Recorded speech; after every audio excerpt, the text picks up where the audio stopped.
too. Hello out there in YouTube land, Rival here. Thanks for stopping by. Got a long overdue collection video in store for you today. I'm sure it'll go long, so buckle in. I'll try and move briskly. I'll try and not babble too much on about each little knife I got. But I did want to show where I'm at in my collecting because I've changed things up a lot since I made my first collection video. I think it was like 2 years ago. So back then I was collecting a lot of productions. The rule in this house is my knife stuff has got to stay in the toolbox. I got a little staging area there, but for the most part, it's got to be in the toolbox. As of January this year, it was spilling everywhere. I mean, I had tons of productions. I had just started getting into some mid-techs and finally bought my first custom last year, and that turned into something completely different that you'll see. So I had to sell a lot of stuff, and in the long run, especially you guys that have been collecting for a while and have amassed, 50, 75, 100 production knives, man, I took a lot of the stuff that I wasn't carrying and I sold it to other people at reasonable prices to give them, just a good deal on a production knife that they'd been looking for when something I would have enjoyed when I was in that stage. And with the money that I got, or with the trades that I made, I got some pretty crazy, out of control stuff. So this year has definitely been a pivotal time in my collecting. I also took several of my Safe Queens and, sold them or traded them. Knives that I'm not carrying, I'm not collecting anymore. So everything in this box gets carried, and some of you are going to cringe when you see the grail drawer. But that's just the way it is, man. I got 2 Safe Queens at this point, and those are my 392s. The ZT, the 392 original and 392 bronze blackwash. I've got 2, minty fresh, pristine examples that are just going to stay there probably forever because I'm going to be weird like that. But other than that, I'm not keeping any more Safe Queens.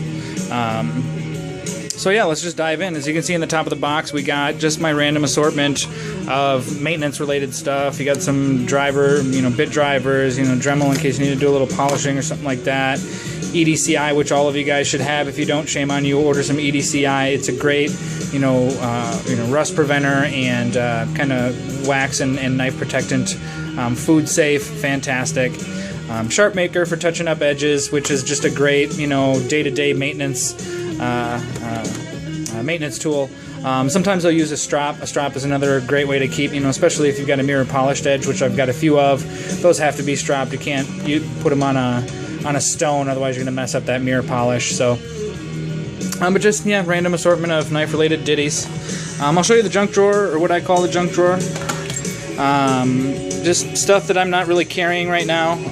I know it's going to get rotated out, but some of these need repair first, so really I'm waiting for the laws to change in my state, because I can own this, I just can't carry it. It's my Lightning. It's cheap little OTF. I think you can get these things for like 30 bucks online.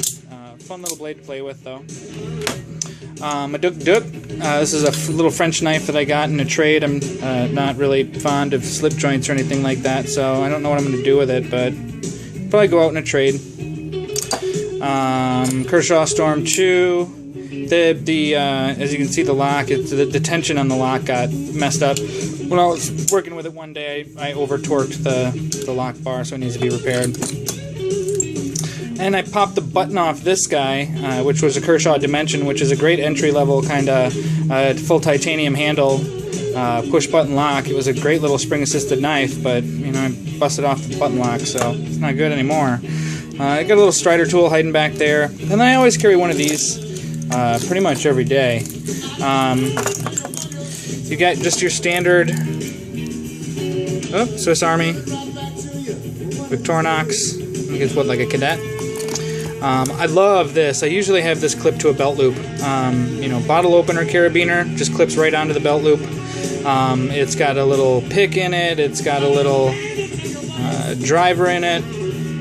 Mini screwdriver in it. It's got a little blade on it. The blade's about the same size as that. It's 440C. So it's a great, for a cheap knife. I think this thing was like 15 bucks on eBay. A great little steel, and it keeps a great edge. But my favorite part of this is that when you open it up, I really like the scissors on this. Unlike the Victorinox scissors, which are those flimsy little, it's got a folded paperclip spring in it. This is really substantial, and it does a great job of cutting all kinds of stuff. Even if I'm in the shop, and I need to cut like a thin gauge wire or something like that, it snips right through it. So I love this. Oh, and it's Leatherman, so it's made in the USA, so it's just 10 times more awesome.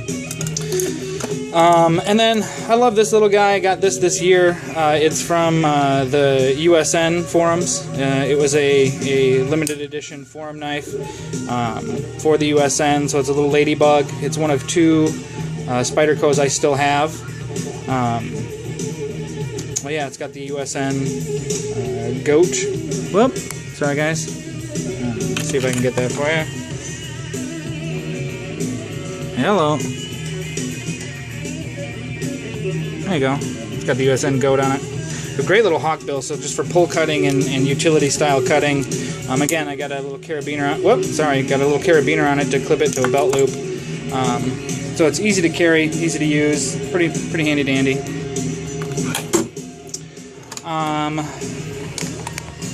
All right, so the first drawer we got. Many of these have been in previous collection videos. I've had them all for a while, except for this one. So I'll go kind of quick. Snody 420 resistor, Benchmade, great knife. Snody's probably one of my favorite makers of all time. A lot of the things I learned from watching his videos, reading his forums. He's an amazing knife maker, does amazing work. Unfortunately, this one's a clone, but it's a clone of an awesome knife, which is a Sebenza Wilson Combat Edition. Whoops, sorry guys. It is, however, a good clone. Full titanium, D2 blade. Nice little pocket knife. Then we've got an actual Numzon. Love the Numzon. Hardly ever carry it, but I do carry it sometimes. It's a nice slim design. Great blade. Love the blade shape. Love the harpoon tip. I put a mirror polished edge on it. It's got a little satin on the hand rub satin on the blade as well, so it's kind of pimped out. But great overall knife. Oops, sorry guys. I'm trying to do this one-handed and keep it as steady as I can for you. 620 Emerson designed ZT. So it's got the wave on it. It's got that beautiful, beautiful Tonto. Nice DLC coating. I've got a Kieranite scale on it. Factory comes G10, or you can get it in satin blade with carbon fiber scales, but this is my custom scale, so that's Venom Kieranite. Anodized blue Lockside, carbon fiber clip. It's a really smooth knife. Great carry. This is one of my favorites. It's a brick, so if you got big pockets and you don't mind carrying it. Usually if I've got like carpenter jeans on, I'll put this in the carpenter pocket. And then I get to, have the pleasure of carrying a big ass knife that's just fantastic. It's spring loaded, it's got that tiger stripe. This is one of the first double reptilian patterns I ever did, so that's all hand patterned, carbon fiber bolster, and then it's got that blue, as you can see right there, that gear pattern spacer, blue lock bar stabilizer, just fully tricked out, fun knife to carry. And then to a knife that kind of breaks the rules because I've never carried it. I had fun pimping it. I like looking at it. It's a beautiful knife. I like the overall design. It's kind of clunky in the pocket. It's big, fat oval. But it's cool. It's pretty much the only Emerson, the actual Emerson produced Emerson that I can appreciate really looking at and playing with anymore. I love the blade shape of the Commander, but the handle is just so fugly at this point. I can't dig on it anymore. And I mean, Emerson's as a whole, they're great, steels and good reputations, and I know you can use the crap out of them, but they're never centered, and they're always just a bit, their finishing is just never quite right. Finishing on this is quite right though. But yeah, nice knife. I have yet to carry it.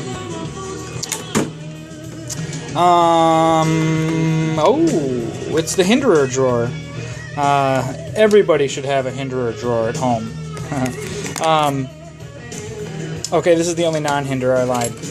So this is G&G Hawk, another one of my favorite makers. You'll see some more Hawks in a minute. Absolutely love this knife. When I need to do some serious work, if it's in the yard, if it's in the shop, if it's going to be dirty and I need something that I can rely on, this is my 100% of the time go-to knife. I have used the living crap out of this knife. It is fantastic. I love the size of it. It is smooth as glass. Whoa! I love the Hawk lock. It's a great feature. The completely sealed pivot.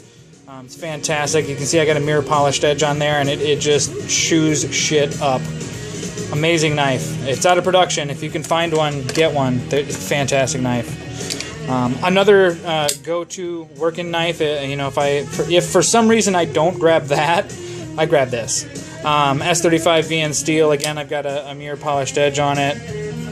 As you can kind of see from the reflection, there you go. Custom carbon fiber pattern scale. This is the black washed version. So smooth. I got a superconductor lock bar stabilizer on there. I've done a few runs of those. All in all, just an awesome pocket knife. Another awesome knife. I don't carry too much, but I try and throw it in rotation from time to time. That's the Hinderer, shoot, I'm going to get my numbers mixed up, 562. So slicer grind, it's the only production slicer grind out there. Great flipper. I'll tell you what, of all the ZT flippers that I've got right now, this is the smoothest one. Just smooth as glass. And each of the ones I've handled have been amazing flippers. Just like the handle shape and the weight of the blade just lend it to having an amazing action. Of course, you got a custom double reptilian OD green scale on it. I left everything else plain so far. Carbon fiber lock bar stabilizer. Great knife.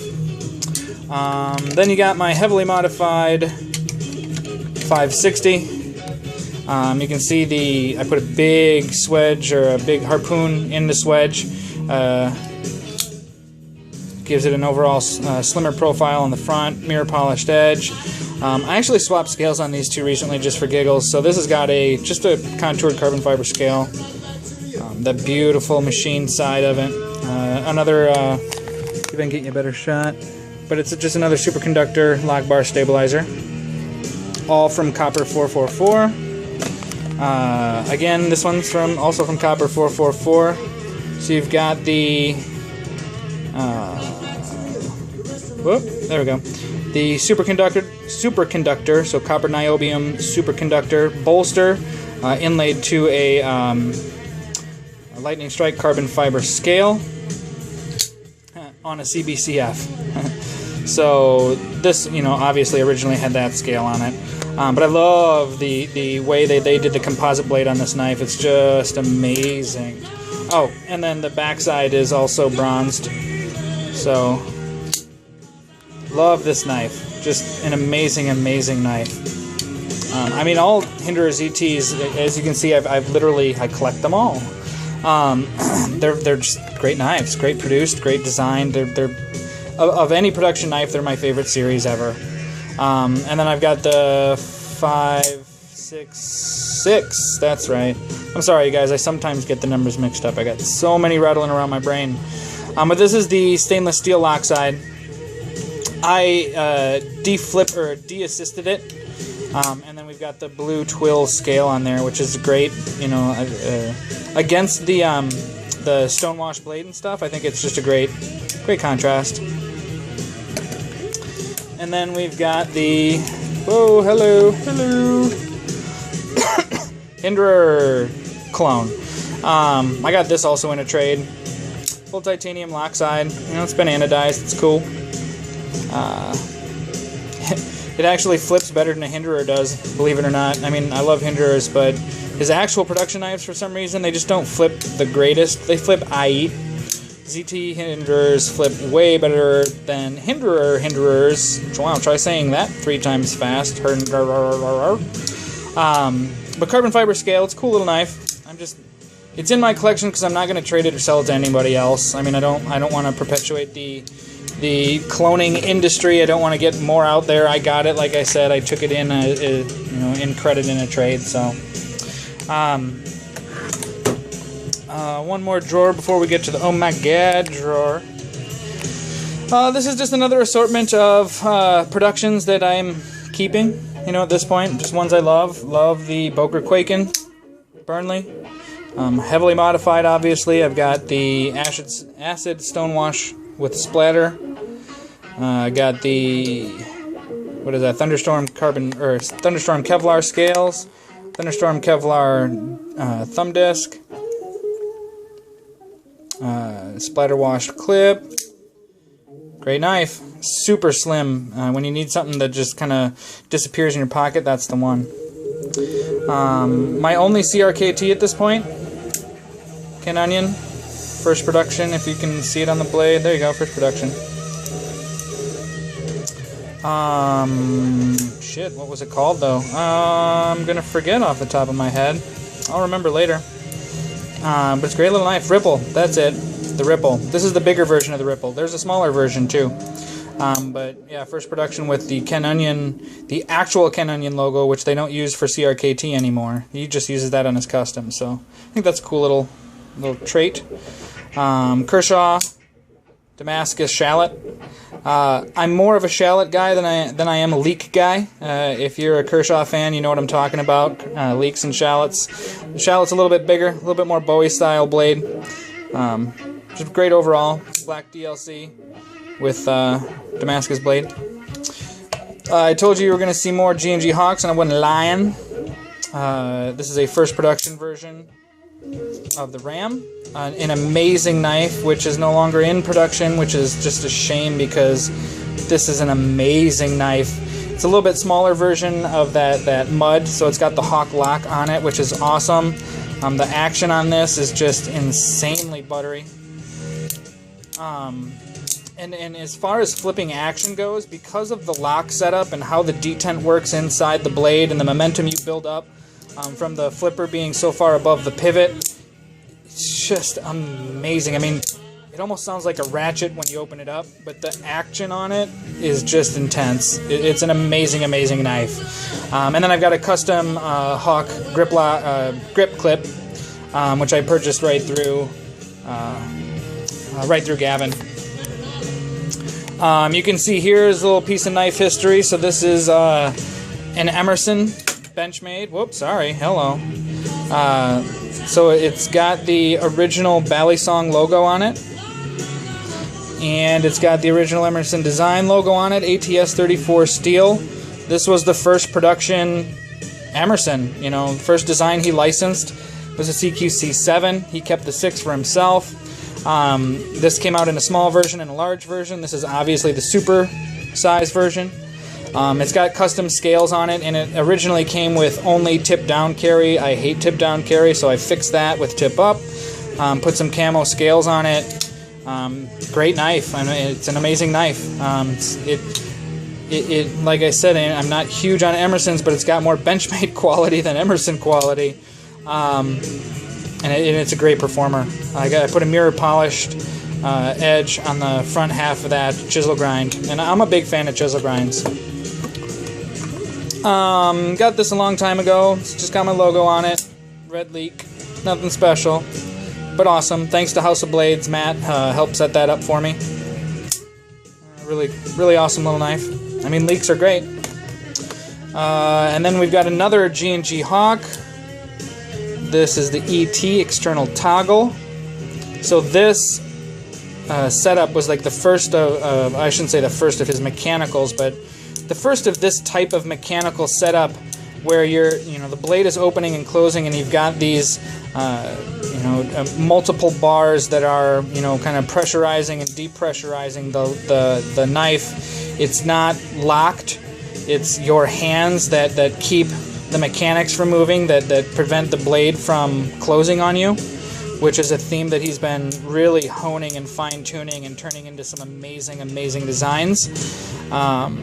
So yeah, and again, another piece of knife history. I believe back in like 07 it was most innovative knife of the year. Awesome knife.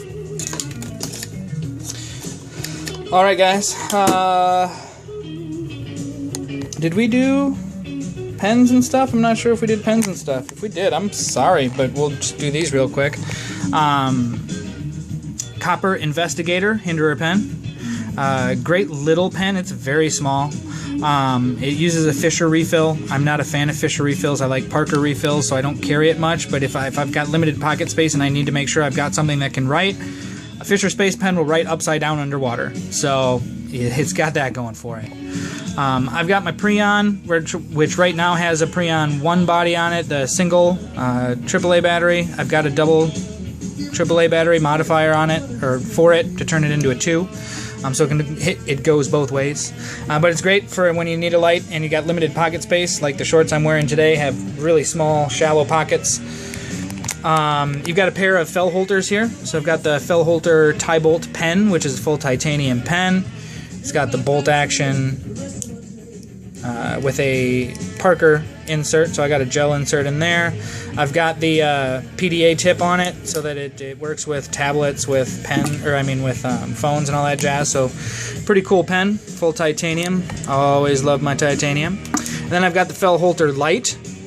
I believe I did a video on this a while back. So it is the companion to the pen.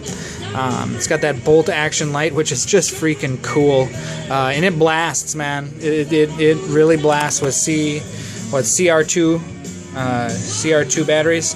It blasts out some serious light. I think like 500 lumens, maybe a little bit less. Check my other video; it'll tell you for sure. And then the EagleTac DC25A, which is a great EDC light. I've carried this for, at least I carried it for a year straight before I got that. It completely bumped the Preon out of my pocket. I love it, but shallow pockets brought the Preon back. So, all right, guys. So I said I was doing a lot of flipping and a lot of selling this year, which I did. I got rid of a lot of productions, and I did some big trades on stuff that I've been accumulating. And so some of these I've had for a little while. I've done a video on a couple, but most of these nobody's really seen yet unless you follow me on Instagram. You've seen a couple of teaser pics. So videos to come. Let me know which ones you want first. But yeah, that's my grail drawer. Here, I'll move some of this stuff out of the way. So first up, the ZT454. I've done videos on this. You've seen this. I've had it for well over a year. It's not going anywhere. It's never going to be traded. Love this knife. Just an amazing flipper. This really introduced horsepower to the production knife market, which is just a nice, heavy detent setup which fires a blade out. No sallies allowed though. You gotta have some strength in your flipper fingers. I have not shown this yet. I've had this knife for a year. I love this knife. It has an amazing backstory. You won't believe how little I paid for this full custom John Kubasek, full titanium, ultra slim, 4-inch, I think it's RWL 34 steel, with that just beautiful Tonto, hand-rubbed satin finish. It's got the carved spine. Again, I put an awesome wash on it. When I got it, it was used. And long story short, it was just sitting in the back of a box at a knife show, and the guy did not know what he had. So I snatched it up, and this is another one that's not going anywhere. It's an amazing, amazing knife.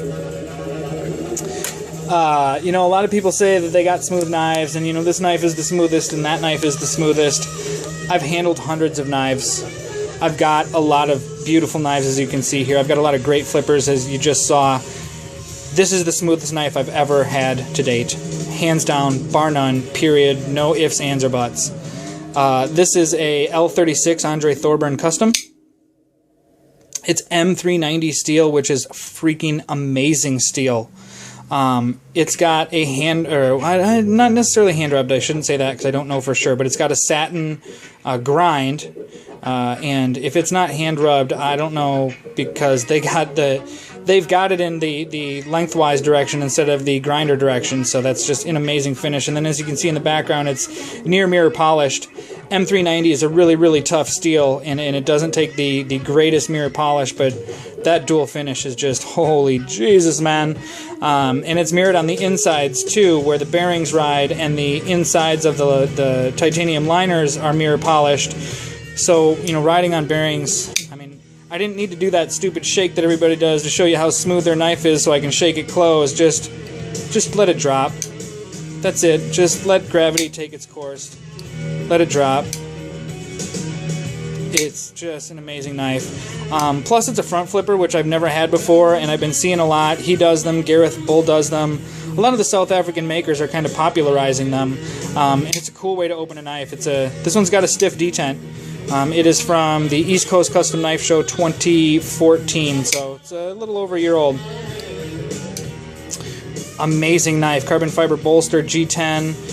In the back, the lighting I'm in is kind of washed out. I'll try and do a video of this sometime soon so you can see it, but you guys, the liners are anodized and polished.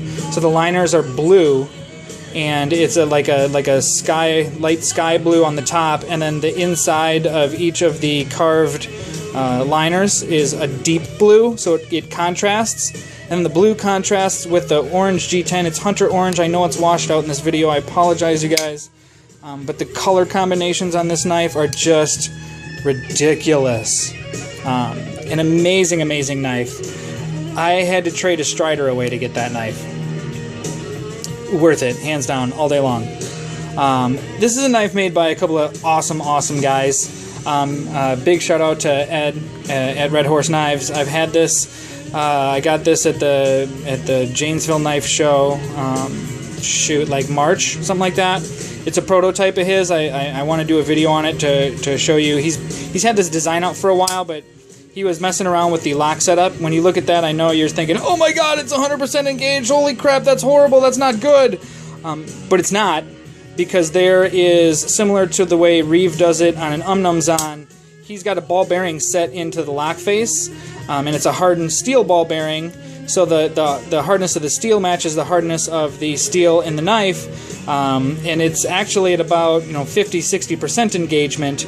It just looks like the lock bar is further over, but the ball is in the middle of the lock, in the lock face, and that's right in the middle of the tang. So it's about 50% engagement, which is, I like it. It's solid. It's not moved. But it's an amazing design. It is so comfortable to hold that in your hand, and then that ramp is just right where it needs to be for your thumb. And it is a chopper. It is a thick blade.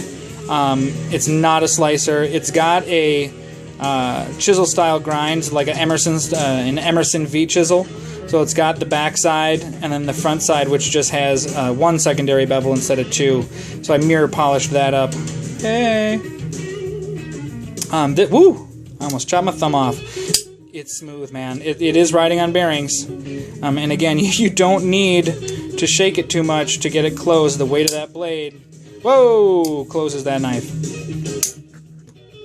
A knife that everybody's familiar with if you're into knives lately. This thing has been, huge success for Ramon Chavez. So this is my 228. As you can see, I custom anodized it a deep bronze.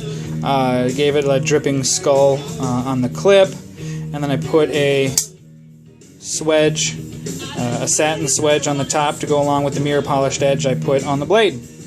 Love this knife. I mean, it's fantastic. It is, I'll tell you what, it tests how well and how much strength you've got in your fingers. It took me a month to get my hand used to being able to do that, because the detent setup was so heavy, and even the lock disengagement was so heavy. I had to carry it for a day and then give my fingers a rest for the next 2 days by carrying something simple, and then I just did that for a couple of weeks until I got the strength built up in my thumb and my flipper finger, and also kind of broke in that detent a little bit because it was very stiff. But man, this thing fires hard. And it is an amazing chopper. It's a thick blade stock, but he's got a really deep hollow grind on it, so the edge is very thin. Now, I've shown you a couple of G&G Hawk knives. I'm going to show you two that are shit your pants knives. I can't believe I own one of them, and that's this one. I did a video a while back on a Vantage, on a Liang Ma Vantage made by Ferrum Forge that I had acquired through a trade of some ZTs, and I traded that for this, even up, And this is an amazing, it's the only real, you know, dress show knife that I got. Well, no, I take that back. I've got two now. But holy crap. You guys, it's got the herringbone Damascus blade. It's got a flamed tie stud up there. The stud's not pressurizing anything because it is the advancement of that, similar to that ET toggle design, whereas when I open the flipper, see that frame rocks out. And it does have a silicone band in it, which helps. So it's basically an assisted knife. It flips amazingly. It's got about a 3 1/4 inch blade, so the profile is super slim. And then that, when it's closed, you know, everything kind of closes down into the blade. It's just, holy crap, is it an amazing knife. And then it's got the machined overlay, titanium machined overlays, Hawk grip clip. It's just a gorgeous, gorgeous knife. So it's the Tangent, obviously, by G&G Hawk. And it is number 32. They don't have a whole lot of these made. And like I said at the outset of this video, every knife in this box, I'm not afraid to use it. I carry them with the exception of like one. This not being it, I've carried it a ton since I got it about 2 months ago. I can't believe that it's in my box. So I can do a better video if you guys like. I got this after Blade Show last year. I got this from Gavin directly as well, and if you can see in the reflection, it is the prototype of his 2014 and 2015 mud run. So it's a CTS XHP blade. It is just a little bit smaller but more customized version of the mud I showed you earlier, made by ZT. This one's a little bit smaller, so I like the size. It's very, very pocketable. It's got an advancement of the grip clip. I like the big fat butt on it. It's handy. It's got the sealed pivot. It's just an amazing, rock solid, great user. Awesome, awesome knife. Carbon fiber overlays, fantastic. Liang Ma put out some knives through Reate. So Reate produced them, Liang Ma designed them, and this is the Warrior 1. It is super pocketable. It is the most compact but full-size knife, and I know that sounds contradictory. I did a review video on this. Go check it out. But it's listed as a 3.5-inch blade. It's really like, you know, a 3.42. It's very, very close to 3.5, and no space is spared in hiding it, because that knife is full, and then the grind, you know, starts right where the handle ends, and it folds so compactly. The very tip is just right. Whoa! You can. The fat of my finger does not touch it, but like, you know, if I push, I will, but it's not going to be a problem. It's just, he's got it very compact, and I love that Quaken style. As you can see, I got a lot of Quaken style blades. S35 VN steel, great build, ball bearings. Fantastic knife, especially when you got shallow pockets and you want to carry a full-size knife. That's a great option.